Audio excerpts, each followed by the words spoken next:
चित शक्ति विलास भारतीय योग की एक प्रमुख पुस्तक है। इसमें स्वामी मुक्तानंद ने अपने अद्भुत अनुभव सामने रखे हैं। यहाँ प्रस्तुत है 3 भागों में इसका सार। हेमलता भारद्वाज। चित शक्ति विलास भाग 2। गुरु बिन ज्ञान न उपजे, गुरु बिन मिले न मोक्ष, गुरु बिन लिखे न सत्य को, गुरु बिन मिटे न दोष। कबीर कहते हैं, बिना गुरु के ज्ञान असंभव है। उनके बिना मोक्ष नहीं मिल सकता। जब तक गुरु की कृपा नहीं होती, तब तक इंसान अज्ञान रूपी अंधकार में भटकता हुआ माया रूपी सांसारिक बंधनों में जकड़ा रहता है। यही बात सिद्ध योगी मुक्तानंद चित शक्ति विलास में कहते हैं। परमेश्वर का साक्षात्कार एकमात्र गुरु के जरिए ही संभव है। जैसे प्राण बिना जीवन संभव नहीं, उसी तरह गुरु बिना ज्ञान, शक्ति का विकास, अंधकार का नाश और तीसरे नेत्र का उदय मुमकिन नहीं। जब तक गुरु कृपा से हमारी अंतर शक्ति नहीं जागती, अंतर का दिव्य ज्ञान नेत्र नहीं खुलता, तब तक हमारी जीव दशा नहीं मिटती और जीव दशा में रहते हुए ब्रह्म दशा की दिव्य अनुभूति नहीं हो सकती। मुक्तानंद कहते हैं, जगत में गुरु बहुत होते हैं, लेकिन असल में गुरु वो है जो शक्तिपात द्वारा कुंडलिनी को जगाता है, यानी मानव देह में परमेश्वरी शक्ति को संचारित कर देता है, जो योग की शिक्षा देता है, ज्ञान की मस्ती देता है, भक्ति का प्रेम देता है, कर्म में निष्काम रहना सिखा देता है, जीते जी मोक्ष दे देता है। वो परम गुरु शिव का ही अभिन्न रूप है। सिद्ध योग में सर्व सिद्धि का मूल है। गुरु कृपा ही केवलम, गुरु राज्ञा ही केवलम। मुक्तानंद कहते हैं, गुरु आज्ञा, उनकी कृपा और उनकी शक्ति के बिना ये योग, ये सिद्धि संभव नहीं है। योग गुरु पतंजलि का सूत्र है, वीतरा भविष्यम वा चित्तम, यानी अपने चित्त को गुरु के ध्यान में लगाओ। ये सिद्ध योग या कुंडलिनी महायोग का प्राण है, ध्यान योग का रहस्य है। एकनाथ महाराज लिखते हैं, गुरु ध्यान करो। श्री ज्ञानेश्वर भी इसी परंपरा को मानते हुए कहते हैं, गुरु ही मंत्र, गुरु ही तंत्र, गुरु ही सब कुछ है। श्री गोरखनाथ, श्री नानक देव, श्री कबीर साहब सब ने गुरु की महिमा गाई है। मुक्तानंद कहते हैं, पंचभूत निर्मित सभी दिशाएं, आकाश, पर्वत, वन, नदियां, समुद्र, पृथ्वी के विशाल क्षेत्र, ये सब श्री गुरु के ही रूप हैं। वे न नर हैं न नारी हैं। उनका शरीर तो कुंडलिनी योग से तपा हुआ होता है। सिद्ध विद्यार्थियों की प्रगति बिना बाधा के होती रहे, सरलता से वे जल्द परम पद को प्राप्त करें। इसके लिए स्वामी मुक्तानंद सिद्ध मार्ग के नियमों का पालन अनिवार्य बताते हैं। ये 8 नियम हैं: गुरु निष्ठा, शुद्ध आचरण, पवित्रता, एकांत, मित्त भाषण, सत्संगति, सुविचार और सच्चाई।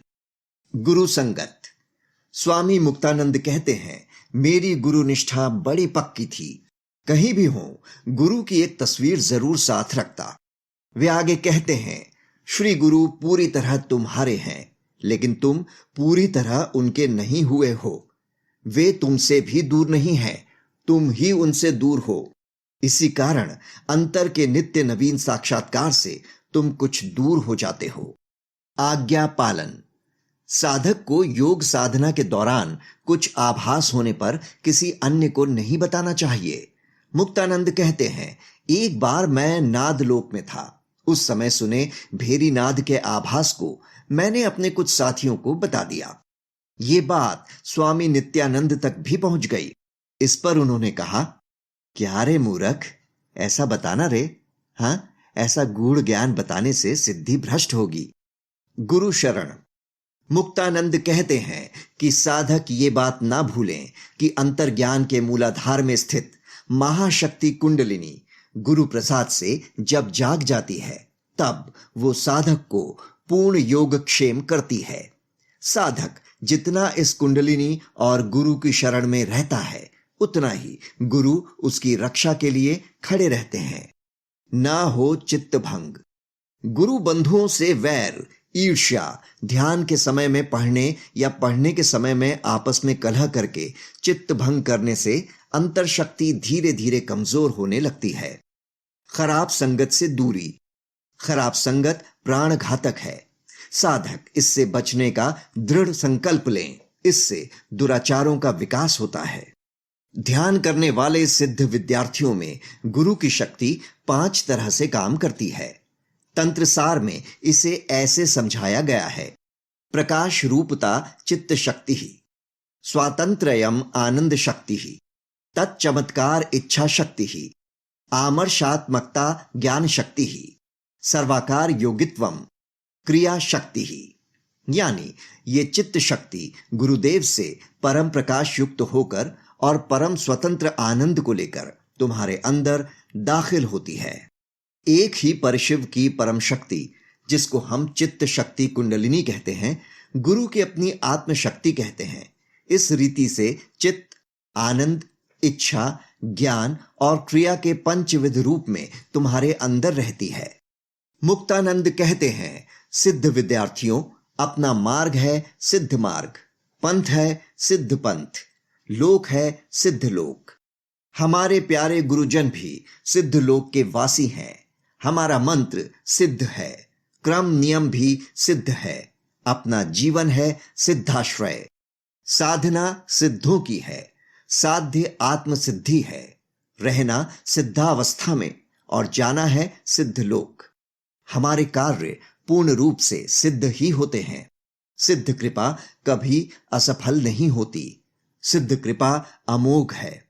सिद्ध लोक के आगे इंद्रलोक, चंद्रलोक, सूर्यलोक सब एक नए पैसे के समान हैं। संकल्प और विकल्प दोनों को चित्त में समा दें। वासना रहित होकर दिन बिताएं। वही गुरु है। आत्मा सदा पूर्ण है, ऐसा समझकर ध्यान लगाएं। जब दूसरा है ही नहीं, फिर ध्यान किसका? सर्वत्र अपना वैभव समझकर मन को शांति दें। जिंदगी भर अनंत शास्त्रों का भले ही मनन करते रहें, रात दिन 6 शास्त्रों को पढ़ते रहें, उपदेश भी देते रहें, लेकिन जब तक चित्ती में समावेश नहीं पाते, तब तक भय नहीं मिटेगा। स्वामी मुक्तानंद कहते हैं, जब मैं मेरा ये भेद ध्यान की अग्नि में जला देगा, तब तू परमानंद पाएगा। समाधि पर समाधि लगाते रहे, लेकिन जब तक तू चित्ती से दूर रहेगा, तेरा बंधन कभी दूर नहीं होगा।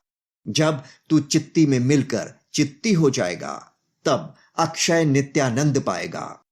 उन्होंने आगे कहा है, परमार्थ दृष्टि से ही चित्तविलास संभव है। जो सभी के साथ रहने पर भी किसी का संग नहीं करता, चित्ती के रंग में इतना रंग जाता है कि उस पर कोई रंग नहीं चढ़ता, वो पूरी तरह से सिद्ध योगी बन जाता है। फिर न वो दुख से घबराता है, न सुख की इच्छा करता है। स्पंद कारिका में कहा गया है, संयम क्रियात्मिका शक्ति ही शिवस्थ पशुवर्तिनी। यानी तुम्हारे अंदर वही शक्ति क्रिया कर रही है जो परशिव की है। इसलिए हे सिद्ध विद्यार्थियों, तुम्हें याद रखना चाहिए कि तुम्हारा साधना पथ अच्छा और सच्चा हो, क्योंकि अंतर आत्मा रूप से ये क्रियात्मिका शक्ति सब कुछ देखती है।